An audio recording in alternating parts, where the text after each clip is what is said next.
Linda Tumbarello.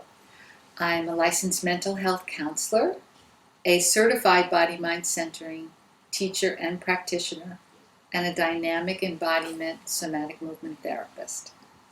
I live in Northampton, Massachusetts, where I have a practice, and I teach in New York City and other places as well. And I'm an expert in working with trauma. Well, welcome, Linda. Thank you. Tell me, how did you first become interested in the body-mind field? Well, like many people, I was working to heal myself. I had a car accident where I experienced a lot of trauma, and I had difficulty finding practitioners who could integrate both what was going on for me physically and emotionally.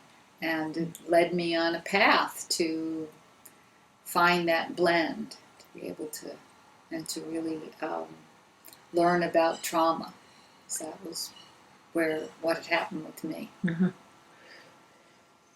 I understand that you were amongst the first people to work with Bonnie Bainbridge Cohn, the inventor of body-mind centering. What was that experience like for you back then?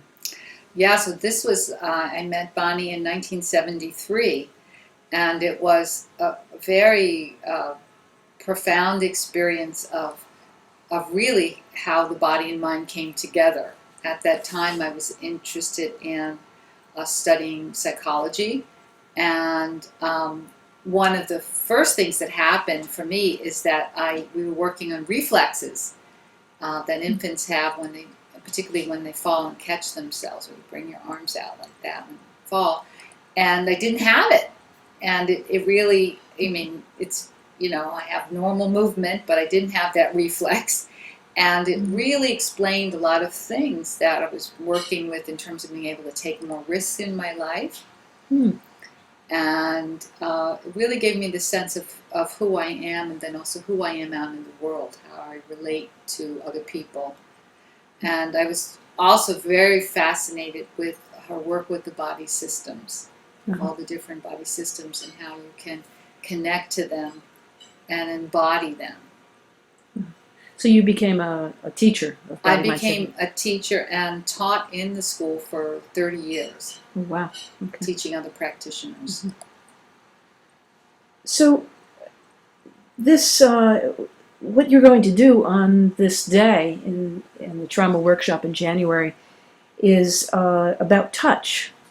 And that, if you'll pardon the pun, can be a touchy subject in a lot of ways. So why is touch significant, and how does it differ from massage? Well, touch is very significant because our life experiences really end up in our literal tissues in our body. And touch is one way to really balance our body, balance our experiences. The kind of touch approach that I work with is quite different than massage. Massage focuses a lot on the muscular system and the connective tissue, the fascia, releasing that. And the kind of touch I do has a lot to do with the different body systems. Like, for example, the bones, and each of them have a quality, a different quality. Quality of... Well, the bones help us feel our support. They protect us and contain us. Mm-hmm. And so when we go into that place, into the bones, You mean with touch? With touch. Uh-huh. But particularly the way that I approach touch, and the way that body-mind centering approaches touch, is that the practitioner, so that if I'm going to be touching someone in their bones, that I actually feel it inside of myself first. That's what we would call embodiment. So I'm in that place, and then I'm inviting my client to come and find that place inside themselves, which can be a place of comfort, safety. For example, with the bones, that's one example. But there's also another body system would be the organs, the lungs, the brains, the heart.